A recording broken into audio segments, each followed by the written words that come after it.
What up, everybody? Welcome back, Strong, Well-Fed, Outspoken. My name is Rusty, aka Coach Frizzle, or the Miss Frizzle of Fitness. I'm one of your hosts with my girl. And I'm the other host, the one with the boring name, Coach Nell. What up? Today, guys, we are doing, as you know, hopefully, if you have been listening to the podcast through season 1, we like to do Q&A episodes, like every 4 or 5 episodes, like kind of aiming for one a month here. And any questions you guys posed as a PSA moving forward in our comment section on the podcast, we will take and add here. Or you can message us on Instagram. Or likewise, we tend to also put up like Q&A boxes as well, specifically for the podcast. So if you are already thinking, "Ooh, yeah, I'd like to ask a question," baby, drop it below in the comment box, and we'll definitely get to it next time. So we're gonna dive right in here because we love to chat. That's probably our beige flag. Yeah, and keeping it real with you guys, we were just talking beforehand about how we're both on a time crunch today, so we are literally. I feel like we're never not. I know. I feel like that's one of the best ways to keep us on track, though, because we're like, it's true. Don't ramble. We thrive under chaos. Yeah. And we get it. Your lives are busy, right? And so we appreciate you guys taking the time to like pop in and listen with us. Yeah, absolutely. So we got like, I don't know, 9 questions or so. Yeah, we got some solid ones. So should we just dive in? Yeah, we're gonna see how many we can get through, and any we don't, we'll save for next time. But yeah, do you want to go? Yeah, I'll ask. So the first question we've got is, what fitness term drives you crazy? And this comes from Holly Joywood. I think Holly Joywood, like Hollywood, but with joy. Yeah. I actually know her personally. And literally her name, she married somebody whose last name ends in wood. So her name is literally Hollywood. I'm like, that's hilarious. But yeah, fitness terms that drive me crazy. I'm thinking about like from the social media perspective, because there's just so many terms. Okay, you know which one drives me crazy? And like the Pilates people are really guilty of this. It's funny because I was thinking about the Pilates people when I was thinking about this for myself. Yeah. Honestly, the long, lean muscles. They're like, do Pilates and you're going to get long, lean muscles. Bitch, no. Like, you cannot, like, unless you are literally going to surgically change the insertion points of your muscles, you cannot get long, lean muscles. Truly, like I have longer muscles than you simply because my structure is longer. I have very long femurs. My inseam is 35 inches. Yeah, I have long muscles. That's the only way that works. Yeah, and like people will say like dancers as well, right? Like long, lean muscles. Really, like dancers that excel in their craft, you could look back on them from like children and see that their bodies were like naturally, like you just said, like genetically built for it to a certain degree. My sister's partner, he's a ballet dancer. That's what he does for a profession. And he is very much that build. Like I'm a brick house. I got the shoulders. I come from shoulder stock. My brother plays rugby and he is very long and lean and like very long limbed. Right. Yeah. 100%. Yeah. No, like long lean muscles is not a thing, you guys. It's really not. That's the first one that pops into my mind. What about you? The top 2 for me, this drives me absolute nuts, are the terms like cleanse and detox, because most times when people are discussing these things, it's not, they don't understand. They're like, oh, I got to do a juice cleanse. Yep. No, your liver and your kidneys detox things for you. You don't need to do a detox. So it's not that I'm opposed to those words on their own, but in the context of what people in the fitness space use them, I have a beef with. Yeah, absolutely. I would agree with you on that. I think there is such a thing as like, and like I've put clients on detox protocols, but these are not your like juice cleanse protocols. No, like if you have an overgrowth of candida, like a yeast, you absolutely need to change what you're eating to help remove that issue. That's very valid, right? If you have an overgrowth of something or whatever, absolutely. But in the context of like, I want to lose weight, I need to do a detox. It's not so much. I know. I agree. We just love to throw these buzzwords around. There's a lot of terms though that like, I will say, one thing that actually annoys me even more than the terms is people who freak out about other terms too much. Like I automatically thought like, oh, I don't really like the word toned, but I know 100% what someone is asking when they want that look. And so it's not really something I get hung up on. Yeah, honestly, when I hear other fitness coaches lose it over the word tone, I kind of like grow up. Like, right, exactly. We all know that means you want to look a certain way with muscle. Yeah, it's not that big a deal. Like, calm down. Yeah. And as long as you maybe, you know, if you're having a call with somebody, if you clarify what it is, like if they want to use the word toned, but they understand that it just means building muscle. And truly, I will use the word toned in my delivery if it's going to help them understand. Yes, exactly. Right? I'm not like, I understand that that's not it doesn't really exist as a thing, but if I can use that term to explain what they're trying to get at, and then we can land on the same page, great. Yeah. I am a firm believer that like true intelligence is being able to like help people understand things, not just like how textbook can you sound. And I'm sorry, do you want to work with me if I make you feel bad about a question? Absolutely not. I would be like, bye, Felicia. Yeah, totally. But even other ones, like people freak out about like starvation mode and adrenal fatigue. Like, listen, yes, these things aren't like actually real, but they're just terms that we use to characterize a group of symptoms. If you actually understand that, you're not freaking out. In my opinion, the people that are freaking out over terms like adrenal fatigue or starvation mode don't actually understand the processes that are happening in the body, because they're just a statement to characterize things. So those things don't actually, like upset me. But yeah, long, lean muscles. That one gets you. That one, I'm like, no long, lean muscles. Which, on that note, this brings us to our next question. Great question. I love this one. It was from Anonymous. I hate it so much because I'm so judgy. I gotta be honest. I'm a judgy person. So what is one thing you secretly judge other people for? I don't think it's even a secret. I'm pretty obvious. And what is it? Here's the thing. Because I work in the fitness space, like, where most people fear judgment, I would never judge anyone for like how you look, totally. You know, what your body is doing, loose skin. I don't give a rip about any of that. What I will judge you for, though, and this is horrible, let's hear, is the clutter in your online content. And the reason for this is because I'm a hypocrite. But when I'm like, oh, I have to film something, I will push things to the side. So it's really my own insecurity. Okay. Yeah. I thought you meant like if you go to somebody's page and like their posts aren't like all aesthetic. But no, no. Actually filming. Have you seen my social media? Yeah. Well, that was a thing for a while. Do you remember that when like that aesthetic, or like this is my beige grayscale whatever. Yes. Yeah. I was actually trying to find like an old post, and you and I are too chaotic for that and too colorful for that. Yeah. Oh yeah. No, but I tried it for a while, and even like when filters were a big thing, we filtered everything. Oh my God, I was looking at it, I'm like, this looks so bad. Like, why was I doing this? One other thing I will secretly judge someone for is their up high dust, because I know they can't see it. They're what? They're dust? Like if I'm visiting you or whatever, and like I can see on top of your bathroom, like medicine cabinet, and it's dusty, I'll be like, oh, look at that dust. But I know that people of average height can't even see it. 100%. No. Actually, I was in the change room the other day, and I put like my actual shirt. They had like a high shelf, and so I put it on that. Then when I was done, I grabbed it down, and this was so gross. I grabbed my shirt off the high shelf, and a cigarette. Ooh. Yeah. I was like, what the hell? Who is smoking in this change room? I was like, I'm going to save this for later. Yeah. Shame on you, man. Y'all need to clean the change room. That was nasty. Yeah, but what about you? What are you secretly judging for? Okay, so I was thinking about this because I'm really not a judgment. It's hard, and like I don't want to judge people because I've been rock bottom. I've been in a good place. No, we're I've not lived talking in like poverty. Serious. This question is not like we're not like. If you have a dusty bathroom vanity, I'm still gonna come visit you. I'm still gonna be your best friend. I'm just gonna be like, yo, did you know you have dust up there?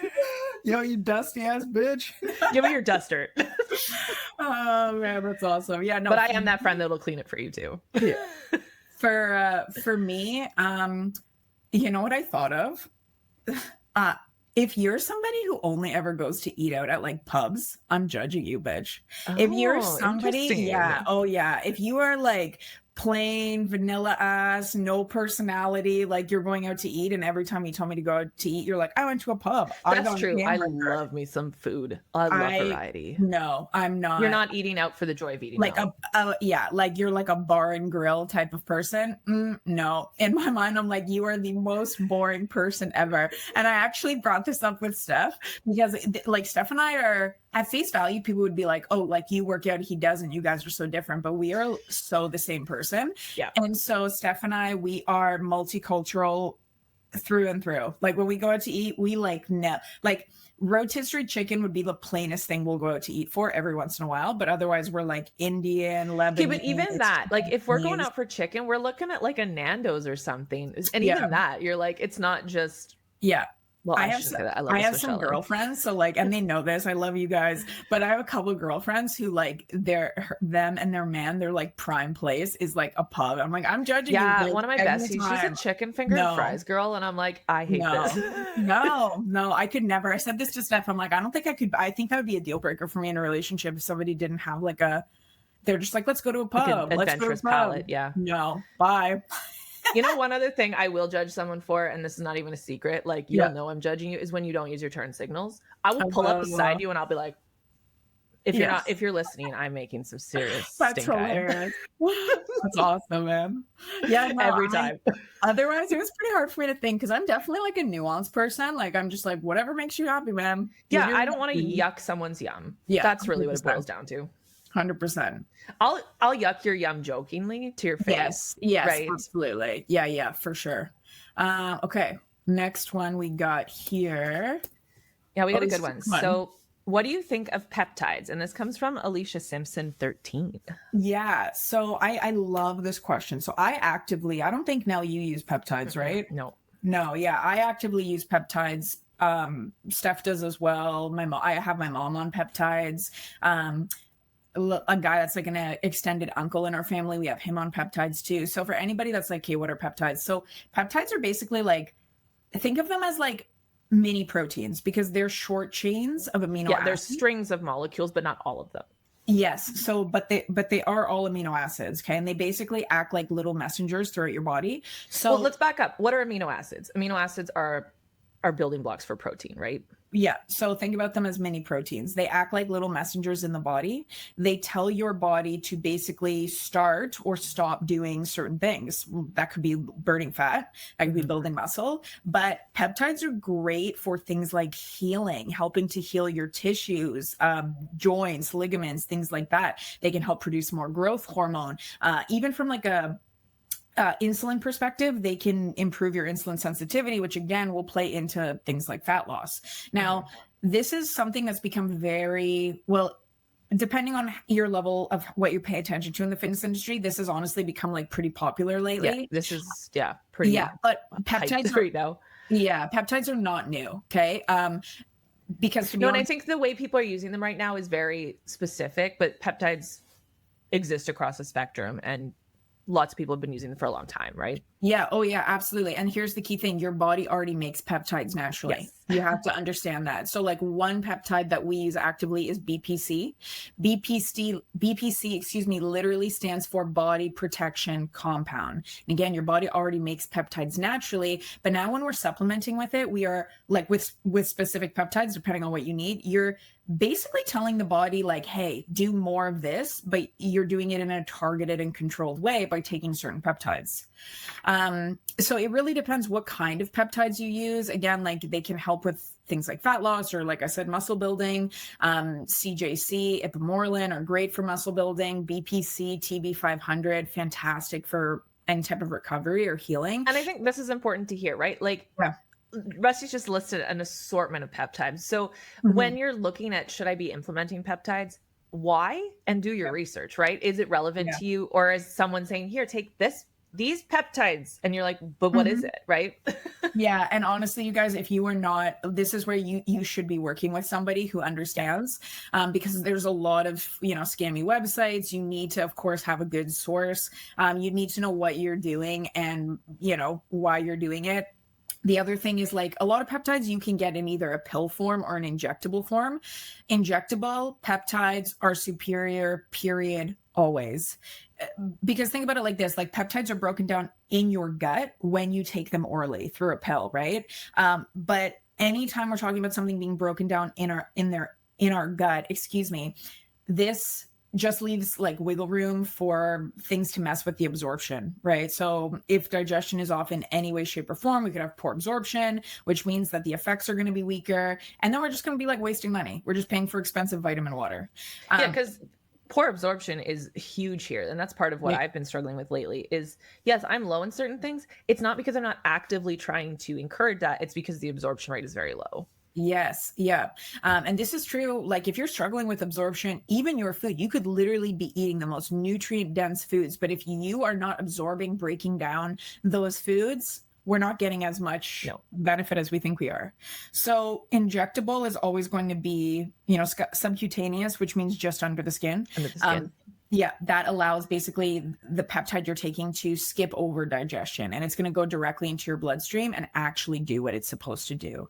But there's a few peptides, semaglutide is really popular right now. Yeah. So oral semaglutide or even like KPV, they work really well orally or sublingually, we could say. But yeah, 90% of the time I would say injectable is the move if you are serious about your results.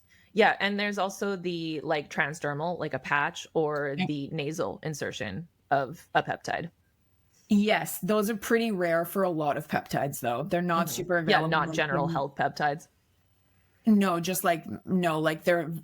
they're very rare to get them in those way. They're mostly going to be pill or injectable. There's a few that might be on a patch, but otherwise they're not many are offered. And honestly, I would not even go that route, because when we're talking about patches, like getting it through the skin now into the bloodstream is just, the likelihood of you seeing good effects are going to be slim to none. So I would definitely go injectable, oral second. I would probably skip a patch altogether, to be honest with you. That's fair. I think it's just worth noting, like if that's what you're looking at, it's, is that worth your money? No. Yeah, I would say no. But yeah, some you might be able to find out there. The next one kind of plays in line. So sorry, I'm not going to be able to say the username here, Apatish, but she said, what are your thoughts on BHRT? Which, first of all, BHRT, for anyone listening, is bioidentical, hormone replacement therapy. This, what I'll say right off the hop is, okay, as the name implies, bioidentical. So this is where we are literally using hormones that are chemically identical to the ones your body naturally produces, okay?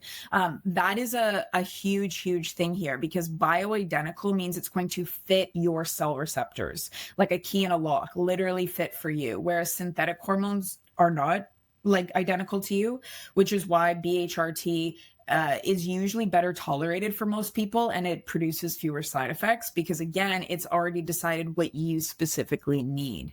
And we're comparing that to traditional hormone replacement therapy, yes? Yes, absolutely. Yeah. Or because when we're talking about hormone replacement therapy, most commonly it's going to be estrogen, progesterone, and sometimes testosterone. So, a lot of people might be taking these for many reasons, hormone health, muscle building, things like that. But yes, if you're just injecting testosterone, it's not necessarily, specific to you. But when we're talking about BHRT, usually it tends to be for women who are experiencing their hormone production just dropping off. Mm-hmm. And this has, honestly, I love that this is becoming so much more talked about, because for a lot of women, as they get older, even honestly, forget about the aging, just women who have gone through super intense dieting phases, they've lived in a state of chronic stress, they've taken birth control since they were 14 years old, or even post-pregnancy and the burnout that they feel. Yeah, there's this huge dip and rise in what your hormones are doing. Exactly. Maybe you need some support. Yes. Yeah. So that hormone production drop, first of all, is going to happen naturally as you age, but for all those other reasons, it can happen. And when it does, this is when women just start to feel like trash, right? Like We're looking at mood swings, fatigue, weight changes. Your Yep. libido sucks, and nobody wants that. Exactly. Yeah. Oh, yeah. Hot flashes.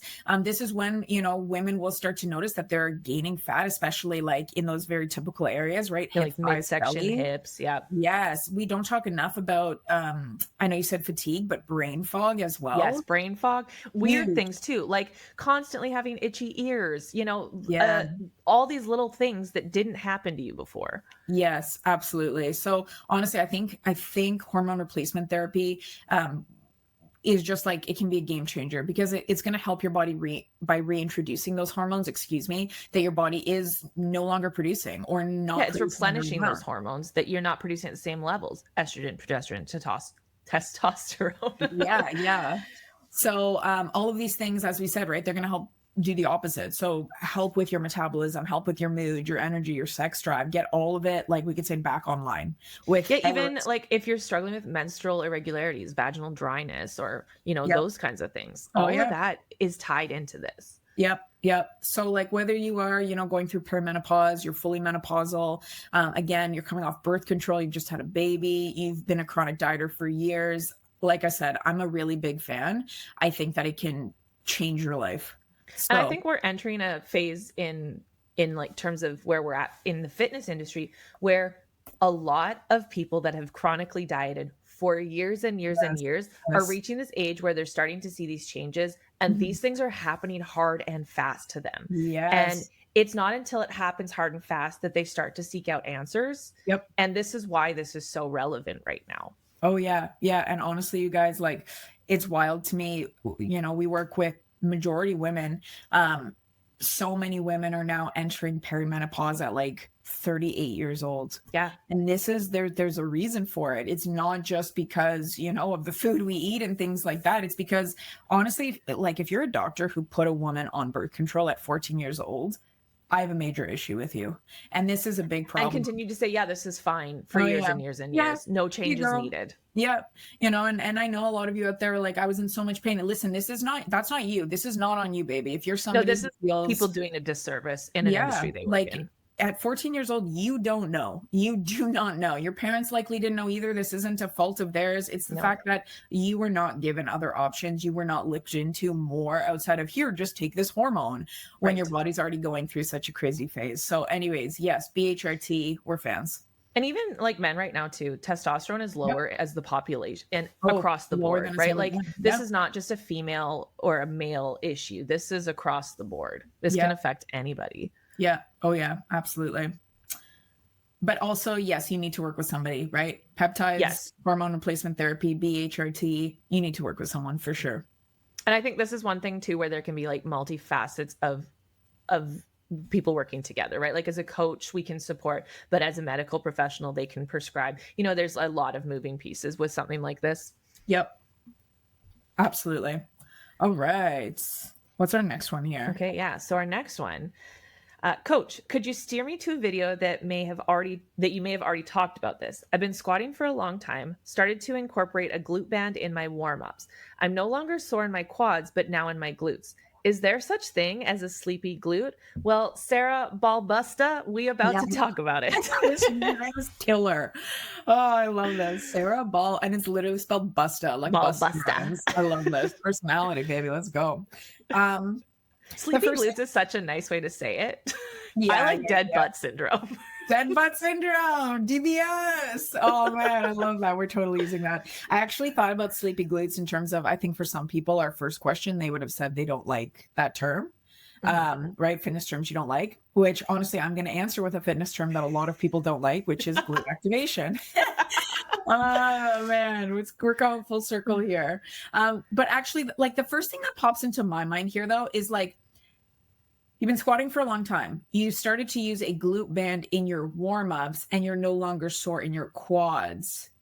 But the glute band, like It depends how you're using the glute band, right? Although we call it a booty band or a glute band, you can use it for hip flexors and so many, right? So I many use different it. things. Yeah, I actually use the term mini band because it Yeah. implies you can use it elsewhere, right? So many other things. Yeah. But just for me, this is like a um opposites, so to speak. Like you started using a glute band and that helped you be less sore in your quads. It doesn't really add up there for me. So again, I don't know how you're using the mini band, but I'm assuming that maybe just like your quads have gotten stronger because remember Yeah, and was your squat always the same?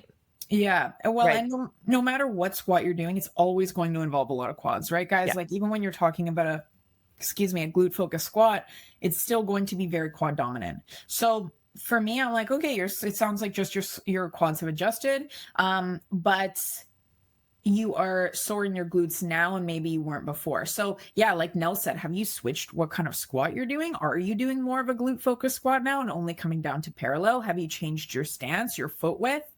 This might not necessarily be like something that's wrong. It might just be a new stimulus to a muscle you're targeting better than you ever have before. Mm-hmm. Yeah, I often say this, especially when I'm programming like hip thrusts and stuff. When people say, "Well, I'm not really feeling it," Yeah. and I just tell them, like basement floor feedback, keep doing it, Yeah. because you're still working that muscle and you're still firing that connection. Yeah. And for a lot of us, it's not that we don't necessarily feel it, but we don't feel it as extreme as we do other muscle groups that are maybe under or overactive, right? Yeah, absolutely. The other thing I think of here is, okay, so my question to you would be, when are you doing squats in your program? If you're doing squats, let's say third or fourth, what exercises are you doing first? Or if you are doing squats first, then what does your full warm up look like? Because this is where I do believe in, I don't care how you want to say it, but we'll use a trigger term, glute activation. I think that there is something to be said for driving mind muscle connection to the muscles we're targeting, going through similar movement paths before we get into the exercise that we're now loading up. Because remember, good strength starts with mobility, and mobility is not just about moving through different ranges of motion. It's about being strong in those ranges of motion. So like, if you're trying to, let's say, focus on your glutes, but you just spent the last 10 minutes warming up or like walking on a treadmill, which is not going to be enough. But you just spent the last 10 minutes warming up, but you don't feel like you've connected with your glutes at all. Maybe there's something going on there. Maybe we're also, like your hip flexors are weak, which tends to transfer over into your glutes. Maybe your lower back is carrying the load. There's so many things that I would want to dive into here. But honestly, what I would say first is we really want to have a good warm up here with specific. Yes, this is where like a warm up is not just about moving your body. Like, don't get on a treadmill if you're doing a heavy chest day. It's not going to help, right? Yeah. You want to activate and engage and connect with the muscles that are going to be working. Yeah, there's a big difference between getting your heart rate up and warming up your body. A treadmill will raise your heart rate. Awesome. We do want that to happen, but that doesn't mean it's actually going to warm up your muscles, tissues, ligaments, movement path.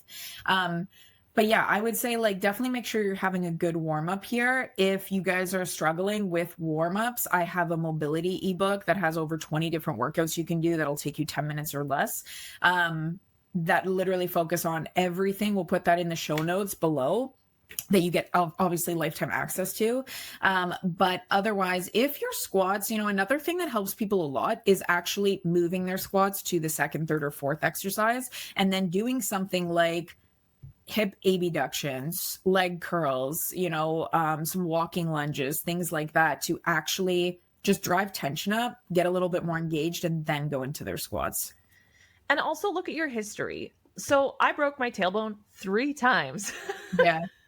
So there was definitely, I slept funny, I sat funny for a long time. And so there was definitely lack of things going on because they've been underactive. I work with a ton of first responders and they carry a ton of equipment awkwardly for, 8 to 12 hours a day. So a lot of the time they come to me and they're like, well, this hurts on one side, or I don't feel it here. And that's where you told me I should be working. And this is why, right? That wear and tear. It's not that those muscles don't exist. It's that they're not used to doing what you're asking it to do. Yeah, absolutely. Absolutely. A great question. Okay, next one. We're going to do 2 more. So next one's kind of a fun one. Any books? I actually don't know. Oh, no, we talked about this. You are a big reader. We're both big readers. Yeah. So any books you are hoping they make into a movie from Katie C. Lifts? So truthfully, the one I was waiting for, they did make into a movie and I Oh, which hated it. one? Yeah, it's usually Uglies what? by Scott Westerfeld. Sorry, what's It's a young adult series. It's Uglies, Pretties, and Specials and Oh, never Extras. heard of this. It's like a teen sci-fi. I was obsessed with it from like Okay. age, I don't know, 12 onward.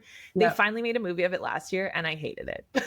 Yeah, honestly, that's usually how it is. It's I hated it. even the movies that are great. Like, let's be honest, Harry Potter, amazing. Yeah, it's but it's not the not going to be novel. as good. No, because there's something about imagining it, and it just shows you the power of creativity and your own mind. And this is why I love reading, Yes, right? me Because too, you get to always. paint that story. Yeah, ever since I was a kid, I loved reading. I yes, I love it.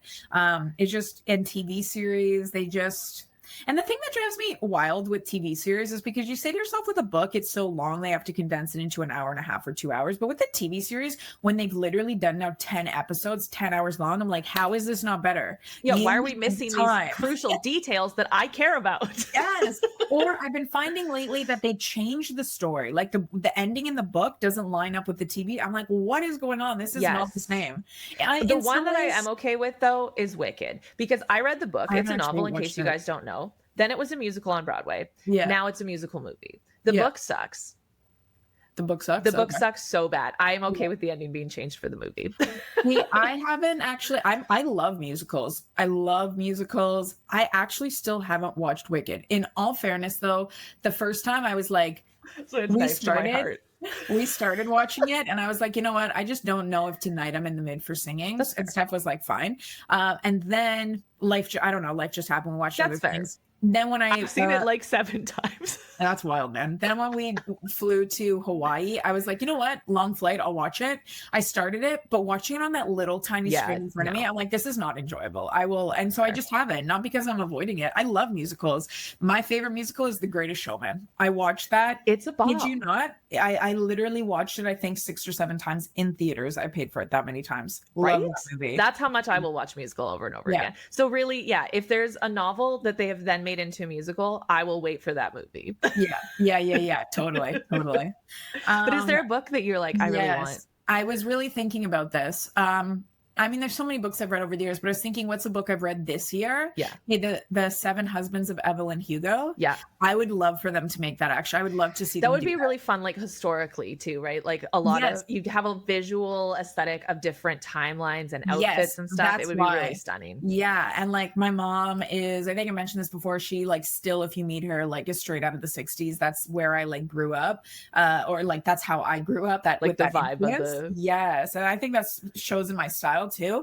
But I love that it takes place in the like 50s and 60s and then throughout the decades. I would love to see, and also how they paint her to just be this like gorgeous, glamorous. Like I would love to see if they cast in that role. I would love it. I wouldn't be surprised if they do, because it's such a good novel. It's been such and it's been hit. very popular lately, right?